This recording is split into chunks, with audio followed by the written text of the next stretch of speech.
நீங்க work wise பார்க்குறப்ப single டேக்ல எடுக்கிறது, அதெல்லாம் நாங்க நெறைய கேள்விப்பட்டுருக்கோம். அதாவது சிங்கிள் டேக்ல எடுக்கிறப்ப, அதுல நீங்க உங்கள எப்படி சார் பிரிப்பேர் பண்ணிப்பீங்க? அதெல்லாம் பெரிய அளவுல எனக்கு என்னோட நாடகங்கள், என்னோட தியேட்டர் பேக்ரவுண்ட் இன் பாம்பே அதெல்லாம் ஹெல்ப் பண்ணுச்சு. ம்.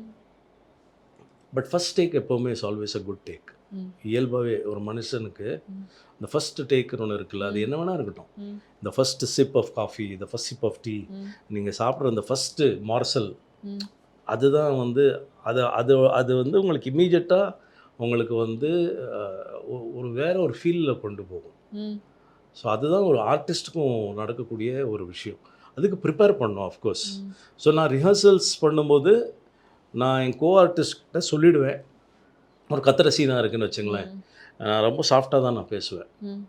மானிட்டர்ல. ம். ஆனா டேக் அப்போ சொல்லுவேன், நான் என்னோட ஷவுட்டிங் வேற மாரி இருக்கும். ம். நீங்க ஜெர்க் ஆயிடாதீங்க. ஆ. லைன்ஸ ம். மறந்துறாதீங்க. ஏன்னா ஒன் மோர் போனாக்கா, நான் என்னோட அந்த ஒன் டேக்குங்கிறது நான் மிஸ் பண்ணிடுவேன். ஓகே.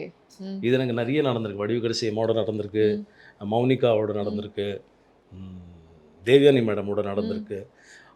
அப்போ என்னோட மென்டல் ப்ரிப்பரேஷன் அப்படிதான் இருக்கும். ம்.